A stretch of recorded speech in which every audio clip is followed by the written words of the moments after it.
बिल्कुल जावेद जी, आपके पास आऊंगा।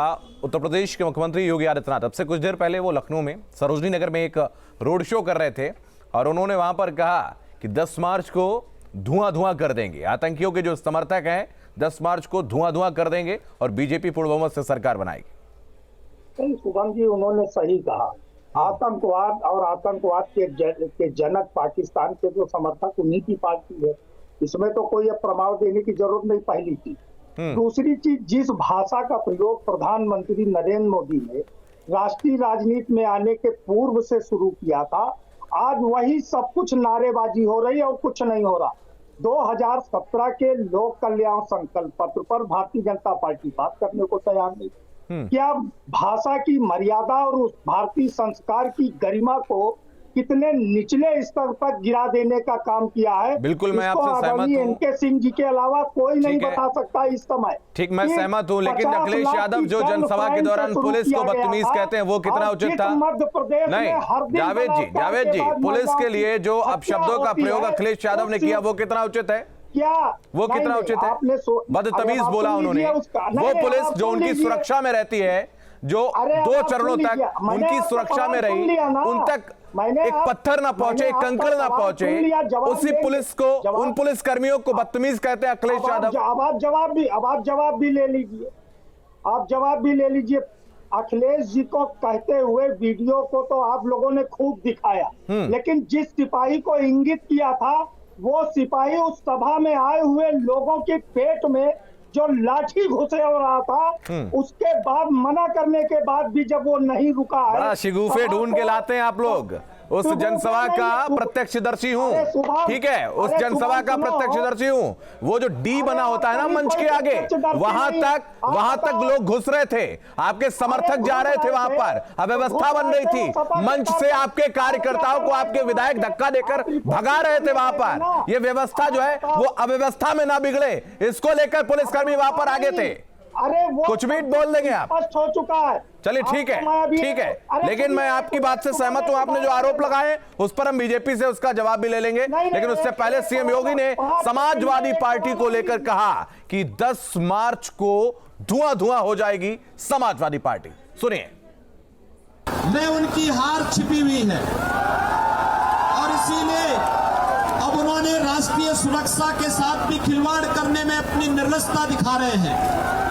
याद करिए, अभी 3 दिन पहले अहमदाबाद की न्यायालय ने जिन 38 आतंकवादियों को फांसी की सजा सुनाई है, उसमें से कुछ आतंकवादियों का संबंध समाजवादी पार्टी से भी है।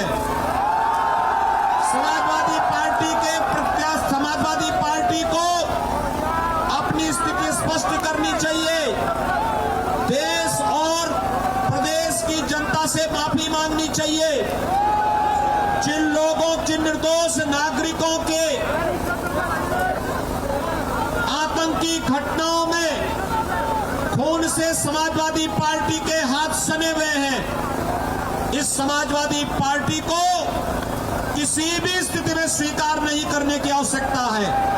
और मैं आप सबका आह्वान करूंगा, 23 फरवरी को भारतीय जनता पार्टी को इतना वोट दीजिए कि 10 मार्च के बाद समाजवादी पार्टी केवल धुआं धुआं नजर आए। इसके लिए आप सबका समर्थन चाहने के लिए, आपके आशीर्वाद के लिए आज इस रोड शो के माध्यम से हम सब आपके बीच आए हैं।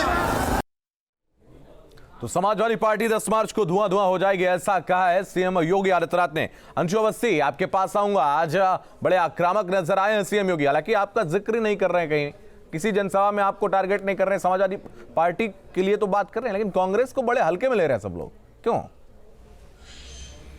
नहीं शुभम जी, आदित्यनाथ जी हल्के में ले रहे हैं, भारी में ले रहे हैं, इससे हमें फर्क नहीं पड़ता। जनता हमको गंभीरता से ले रही है, क्योंकि हमने 4.5 साल 5 साल में उत्तर प्रदेश में युवाओं के, किसानों के, महिलाओं के, सभी के मुद्दे पर लड़ाई लड़ी है।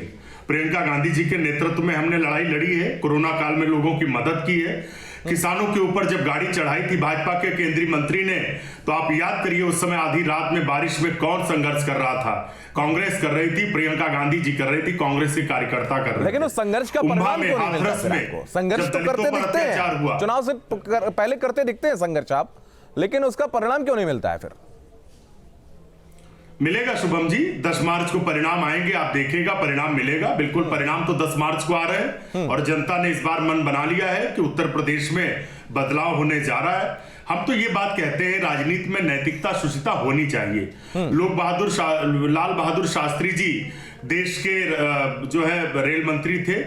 एक उन्नाव के पास, फतेहपुर के पास में रेल एक्सीडेंट हुआ, उन्होंने इस्तीफा दे दिया उस बात पर। लेकिन यहां इस भाजपा सरकार में क्या हो रहा है कि हत्यारा केंद्रीय मंत्री खुलेआम घूम रहा है, बेटे की जमानत हो जा रही है और सरकार जवाब दीजिए, नजर नहीं आ रही। संजय जी जवाब दीजिए। सरकार तो सिर्फ परिवार को बचा रही है। संजय चौधरी जवाब दीजिए। कंप्लीट कर रहा हूं अपनी बात, 10 सेकंड कंप्लीट कर रहा हूं। नहीं, मैं वापस आता हूं क्योंकि समय की बात है। आपका सवाल ले लिया अंशु जी, 10 सेकंड में कंप्लीट कर रहा हूं। मैं वापस आता हूं, वापस आ जाएंगे आपके पास, जवाब सुन लीजिए आप। बीजेपी फिर आप कहते हैं सवाल नहीं पूछते हैं बीजेपी से। चलिए बोलिए।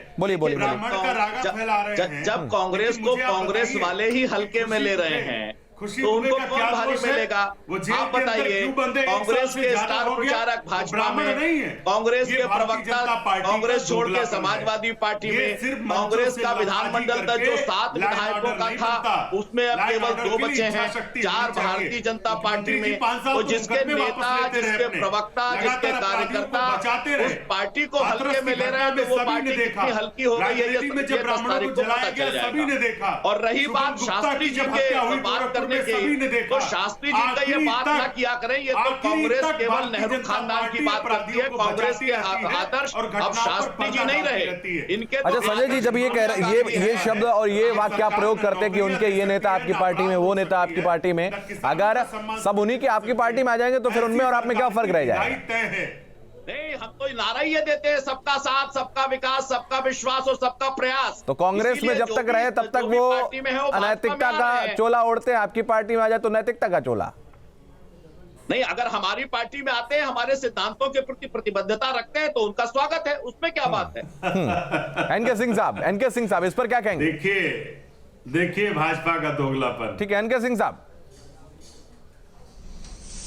देखिए बड़ी सीधी सी बात है कि दूसरे पार्टी के लोगों को जब आप लाते हैं तो वो गंगा के धुले नहीं हो जाते हैं, ये उसी पार्टी से आए, उसी पार्टी का कल्चर लेके आते हैं, लेकिन चुनावी उस पे तराजू पे जब आप तोलते हैं तो मतलब का वो लगता है और आप ले लेते हैं। अब आप एक बात सुनिए, आज अगर प्रधानमंत्री ने अपनी तकरीर में जो बातें कही है उसमें एक बात कही है उन्होंने कि हमारे त्योहार वो नहीं होने देते हैं। जब प्रधानमंत्री देश का हमारे त्योहार कहता है तब वो हिंदू की तरह बोल रहा होता है। मुझे लगता है इस तरह के भाषण से, इस तरह के एक्सप्रेशन से प्रधानमंत्री को बचना चाहिए कि हमारे त्योहार वो नहीं होने देते थे, आज हमारे त्योहार होते हैं। तो हमारे जब कहते हैं तो उसका मतलब बहुत साफ होता है। उसी तरह इस तरफ भी है, इस तरफ भी आप उसी तरह के स्तर का देख रहे हैं। तो मेरे ख्याल से मेरी चिंता वो आतंकवादियों के लिए कह रहे थे, उनके लिए कह रहे थे राजनीतिक मंचों से। वो शुभम जी मुझे 10 सेकंड दीजिए।